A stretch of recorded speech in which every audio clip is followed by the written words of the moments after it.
하나님께서 우리에게 주신 말씀은 요한복음 14장 4절에서 11절의 말씀으로 제목은 제자들이 발을 씻기시다. 예수님께서 제자들이 발을 씻기시는 이러한 광경을 우리가 생각하며 또 성찬 예배 때 주님의 사랑을 깊이 느끼고 또 우리의 힘을 얻기를 원합니다. 사랑하는 일본 비전교회 가족 여러분, 지금 행사로 인하여 잠깐 제주훈련에 진행이 되지 못하고 있습니다.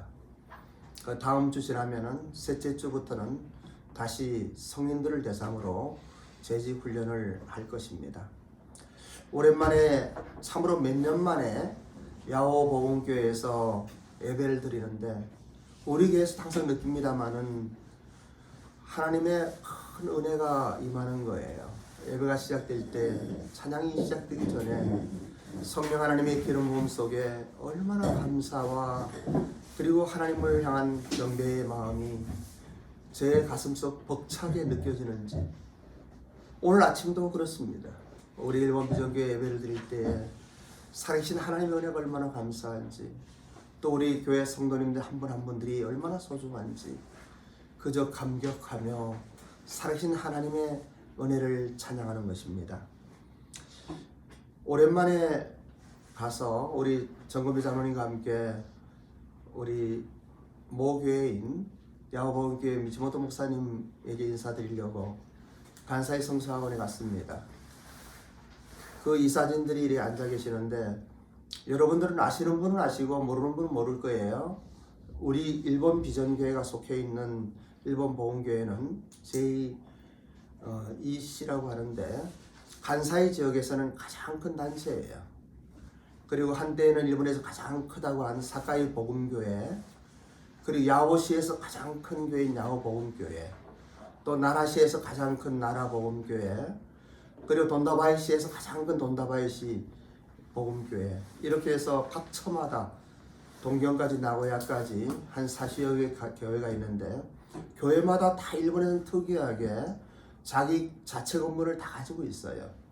그리고 그 도시를 대표하는 교회입니다.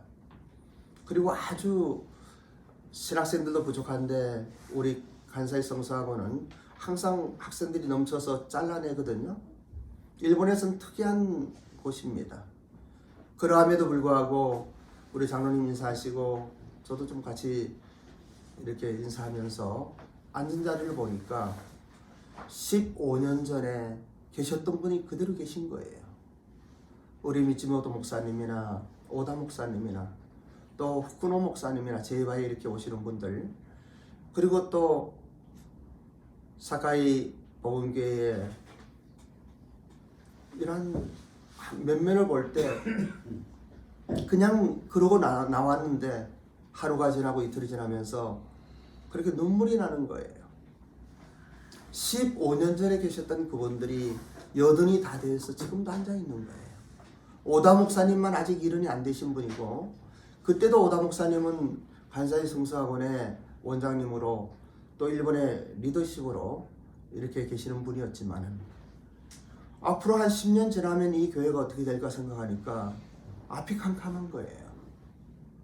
그리고 15년 동안 어떠하든 서울 종로에서 한 해간의 영적 가교 역할을 한다. 또 제한 일본인 선교를 한다. 그리고 또 한국으로 방문하는 일본인 목회자들을 돕고 영적인 오아시스의 역할을 한다 하는 마음으로 우리 모두가 힘들었잖아요.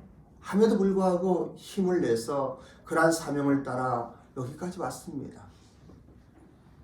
함에도 불구하고 진정한 한 해간의 영적 가교의 사명으로 우리 일본 비전교회가 탄생하였는데, 어떠한 의미에서는 제가 여기에 선교제이지만은 그런 내 나라에서 어떠하든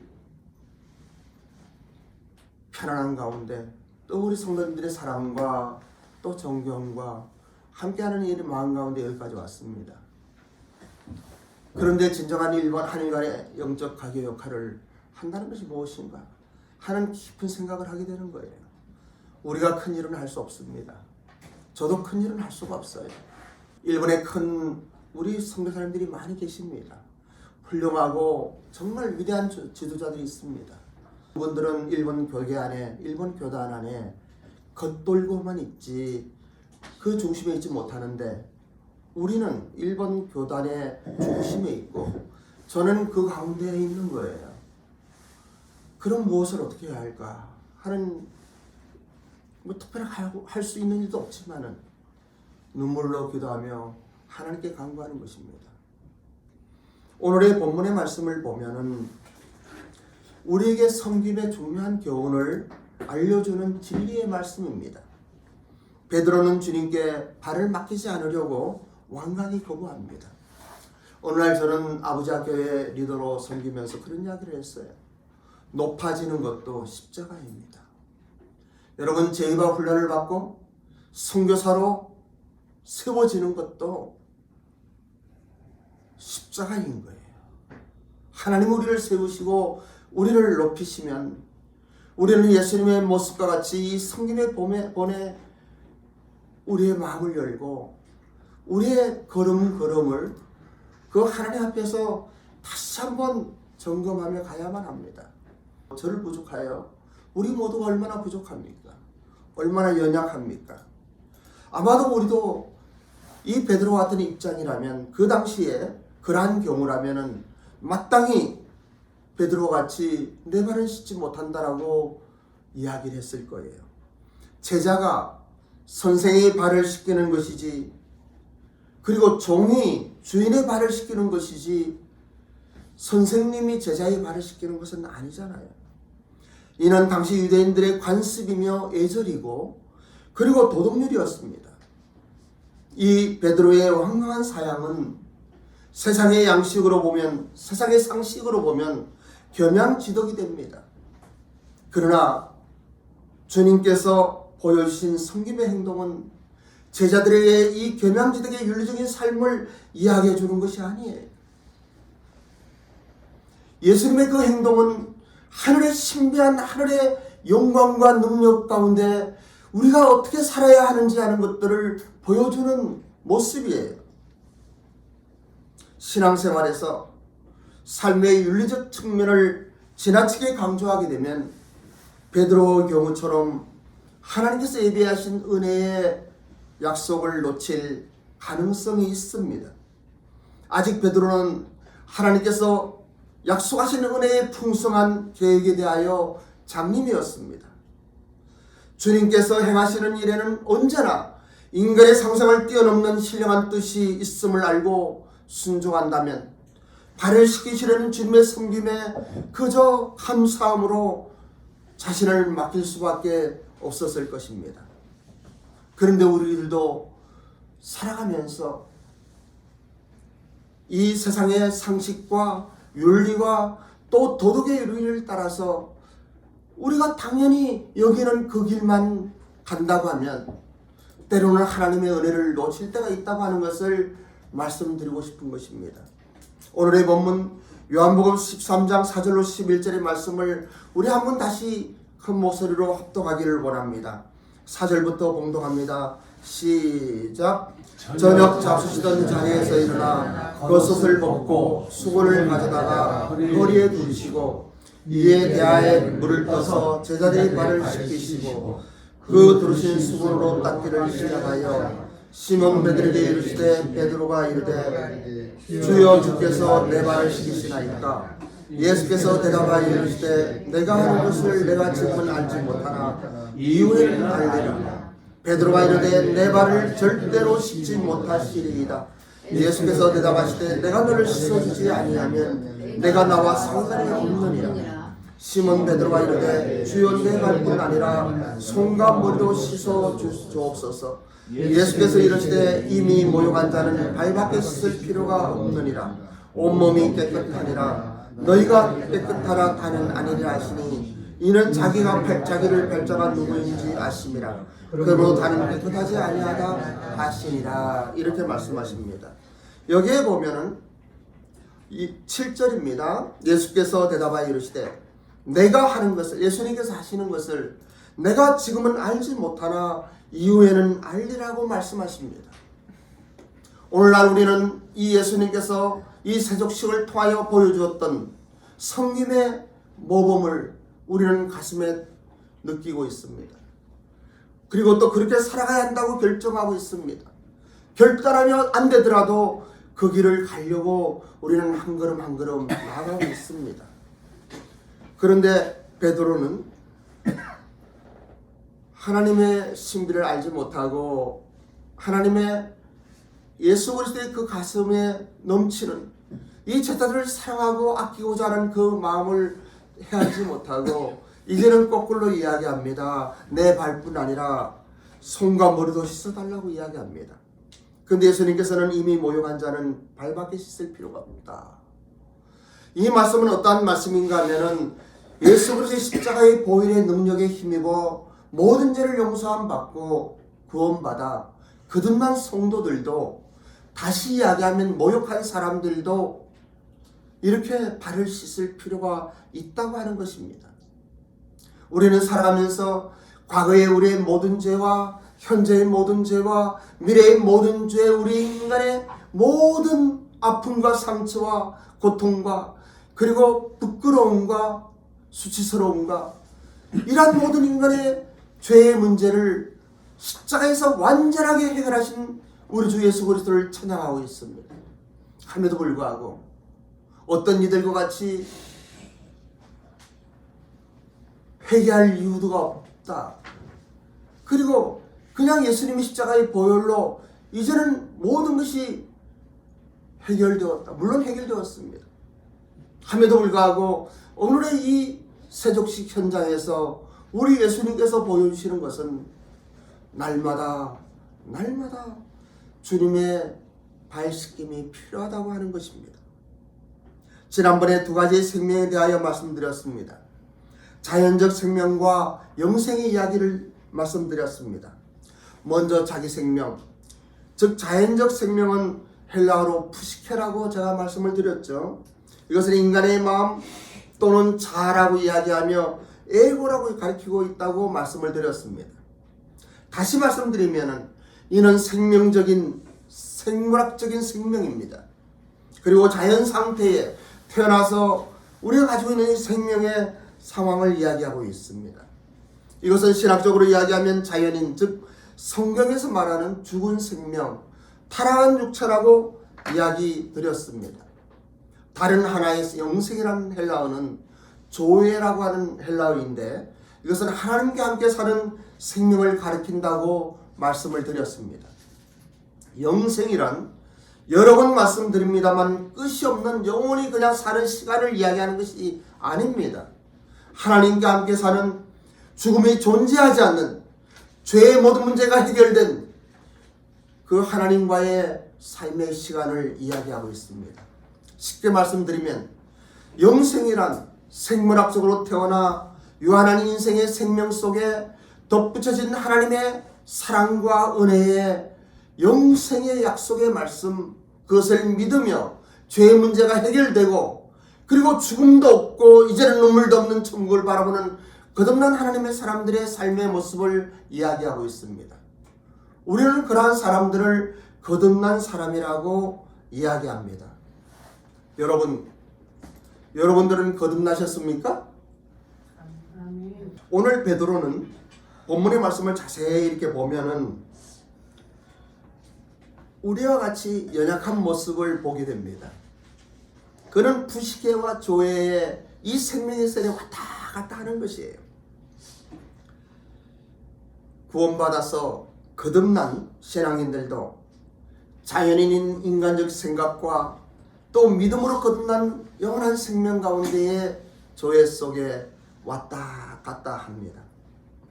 그래서 우리는 주일마다 예배를 통하여 새롭게 결단하고 우리의 삶의 현장에서 더러워진 발을 씻어주시는 예수 그리스도의 사랑을 누려야만 됩니다. 그리고 그 사랑 가운데 우리는 다시 힘을 얻어야만 됩니다.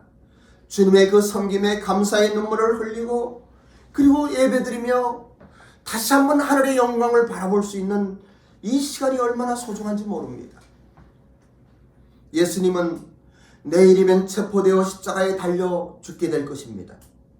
이제 세상을 떠나 아버지께로 갈 것을 아시고 제자들을 사랑하시되 끝까지 사랑하시더라 라고 사랑의 사도 요한은 본문이 시작되는 요한복음 3장 1절에 기록하고 있습니다.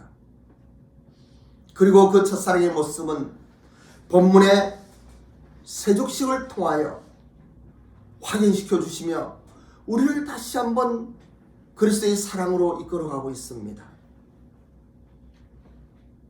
어떻게 예수님께서 우리를 사랑하셨습니까? 구체적으로 6월절 식사 도중 도전이 일어나시더니 허리에 수건을 두르시고 대야에 물을 담아 제자들을 발에 묻은 때를, 그때는 이스라엘 사람들은요 이 광야 이 사막길에 조리 같은 신을 신었기 때문에 항상 발이 더럽거든요. 그것을 씻겨주시면서 사랑의 증거를 보여주셨습니다. 그리고 이 만찬이 끝나면 곧바로 겟세마네 동산에 가서 십자가를 지고 돌아가실 자신의 모습을 이제는 땀방울이 핏방울같이 흘리는 그 기도 속에 다시 한번 자기를 하나님께 올려드리는 그 시간이 다가오는 것입니다. 로마 병정들이 잡아와서 수치와 멸시를 받으며 모욕 속에 모든 제자들도 떠나가고 베드로마저 3번 부인하는 그날이 다가오는 것이에요. 하나님의 말씀 로마서 5장 6절로 8절의 말씀을 우리 한번 합독하기를 원합니다. 6절에서 8절입니다. 시작. 우리가 아직 연약한 때에 계약한 대로 그리스도께서 권면하지 않은 자를 위하여 죽으셨다. 의인을 위하여 죽은 자가 죽지 않고 선인을 위하여 용감히 죽은 자가 없거니와 우리가 아직 죄인 되었을 때에 그리스도께서 우리를 위하여 죽으심으로 하나님께서 우리에 대한 자기의 사랑을 증언하셨습니다. 저는 이 말씀을 보면 그냥 눈물이 나요. 내가 예수님을 알지 못했을 때, 제가 신앙인이라고 살면서 교회는 다니지만은 진정한 십자가의 의미를 깨닫지 못하고 있을 그때, 오히려 가증스럽게 거룩한 척하고 깨끗한 척하며 그냥 교회의 종교인으로 다니고 있을 그때에도 예수님은 나를 사랑하셨다고 하는 거예요. 우리가 아직 연약할 때 기약대로 그리스도께서 경건치 않은 자를 위하여 죽으셨도다. 의인을 위하여 죽는 자가 쉽지 않고 선인을 위하여 용감히 죽는 자가 혹 있거니와 우리가 아직 죄인 되었을 때에 그리스도께서 우리를 위하여 죽으심으로 하나님께서 우리에 대한 자기의 사랑을 확정하셨다고 하는 이 말씀이 얼마나 기가 막히고 감격이 되며 그 하나님을 찬양할 수밖에 없는, 이제 내 생명 하나님께 드린다라고 고백할 수밖에 없는 축복의 말씀인지 모릅니다. 아가파의 사랑은 어원상 그 뜻이 고통, 외로움, 그리고 슬픔이라는 의미가 있습니다. 죄인의 처지를 함께 아파하고 함께 슬퍼하는 마음입니다. 죽어 마땅한 죄인을 위하여 자기 목숨을 버릴 자가 누가 있겠습니까? 예수님께서는 그렇게 하셨다고 하는 것입니다. 세상의 어느 신이, 세상의 어느 교주가, 어느 정파의 수상들이 그럴 수 있겠습니까? 그저 나를 따르라, 이래라 저래라, 이래야 된다 저래야 된다, 이것을 깨달아야 한다 저래야 한다, 인간들을 끌어가지 않습니까? 그런데 우리 주님께서는 우리가 연약할 때에, 아직도 자신의 죄됨을 깨닫지 못하고 회개하지 못할 때마저도 우리를 사랑하셔서, 그저 우리를 사랑하셔서 죄인의 처지가 너무 고통스럽고 멸망으로 달려가는 사람들이 불쌍하고 마음이 아파 마음속부터 솟아오르는 그 국률과 사랑의 감정을 억누를 수 없어서 자신이 대신 죽어야만 하는 그 길을 가신 거예요. 하나님께서 사랑하시는 저 죄인을 살릴 수만 있다면 내 생명을 드리겠다고 결단하시는 그 예수님의 그 모습 속에 다시 한번 우리는 하나님의 깊은 사랑을 느끼며 감사를 드릴 수가 있어요. 이것이 하나님의 아가페의 사랑입니다. 그래서 아가페의 사랑은 어떠한 선택된 사랑이 아닙니다. 하나님께서 사랑하시는 그 사람들을 위하여 예수님은 자신을 희생하시는 거예요. 예수님은 사랑의 대상을 자기가 선택하지 아니하시고 하나님이 세상을 이처럼 사랑하사 독생자를 주셨다고 하는 이 말씀 속에 하나님이 사랑하시는 그 한 영혼을 위하여 자기가 십자가의 길을 가시는 거예요. 하나님께서 선택해 놓은 대상을 기꺼이 사랑하사 자신을 죄의 대속물로 십자가에 버리신 것입니다. 하나님께서 사랑하신다면 예수님처럼 우리도 그 사랑을 해야 한다고 하는 말씀이에요. 아가페의 사랑은 본질적으로 그 기본이 원수도 사랑할 수 있는 성품입니다. 하나님께서 우리에게 보여주신 사랑을 우리가 조금만 알 수 있다면 우리 사이에 분쟁이나 갈등이나 그리고 다툼이 있을 수 없으며 그러한 것들은 우리의 삶 속에 찾아볼 수 없는 것이에요. 본문에서 이어지는 요한복음 13장 12절에서 15절의 말씀도 한번 합독하면 좋겠습니다. 오늘의 세족식의 결론을 예수님께서는 이렇게 말씀하십니다. 시작.